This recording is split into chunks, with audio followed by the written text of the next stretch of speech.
Donc voilà, nous avons ici notre nouvelle chaussure Factor 130 qui arrive pour l'hiver 2011. Donc la Factor est déjà connue, ça fait plusieurs années qu'elle existe. Cette Factor 130 2011 par rapport à l'ancienne sera un petit peu plus rigide. Et à côté de ça, on crée pour l'hiver prochain une Factor 110 aussi. Donc comme le dit son nom, Factor 130 c'est un flex bien sûr de 130.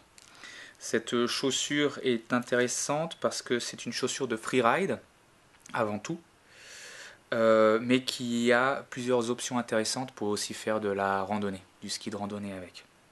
Donc très polyvalente.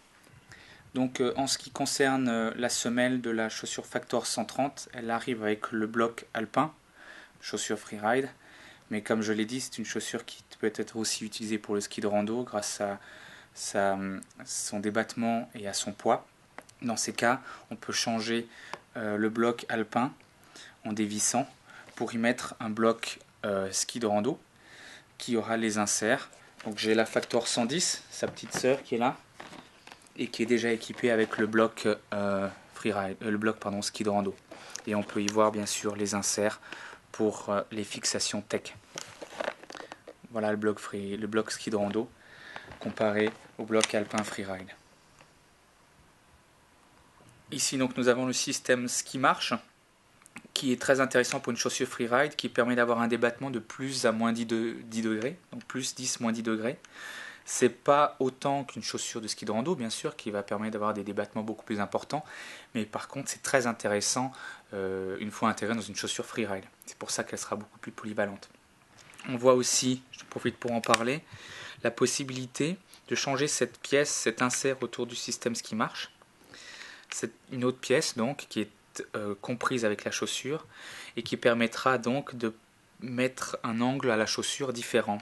Donc ici elle vient toujours avec un angle à 18 degrés, la chaussure donc un angle à 18 degrés, et on peut la changer pour un angle à 14 degrés ou un angle à 22 degrés.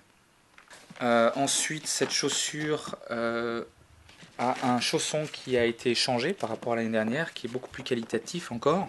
Donc voilà notre chausson, c'est le chausson PowerFit avec système bois pour le serrage. Donc c'est un peu le système qu'on connaissait habituellement sur les chaussures de snowboard. Quelque chose qui est garanti à vie, qui est très efficace. Vous voyez le système.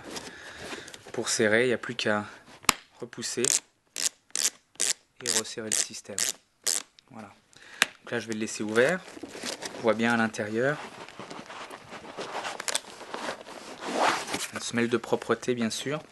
Et à l'intérieur, je ne sais pas si la caméra peut le montrer, on voit une feuille d'alu qui permet d'apporter plus d'isolement thermique. Sur l'avant ici, on a un petit insert caoutchouc, pareil, pour avoir plus d'imperméabilité au niveau de l'humidité, au niveau de la neige, pour garder vraiment le pied au chaud.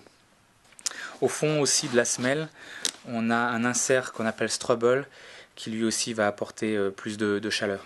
On y a rajouté aussi des petits soufflets sur le côté, donc pour avoir plus de maniabilité au niveau du chausson, donc plus de confort au niveau de la marche quand on l'utilise pour une utilisation un peu plus ski de rando.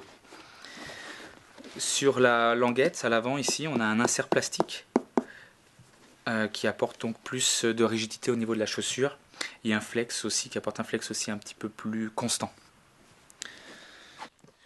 Nous avons ici aussi les petits crochets habituels pour la position en mode marche quand on est en montée. Ça permet d'avoir un meilleur confort dans la chaussure. Voilà, donc le power strap j'en ai parlé. Très large, donc très qualitatif. L'autre chose intéressante, c'est qu'elle ne fait que 4 kg la paire, donc en taille 27. Donc la chaussure à 2 kg est un poids vraiment très maîtrisé pour une chaussure de freeride, donc très intéressant quand tu l'utilises pour le ski de rando.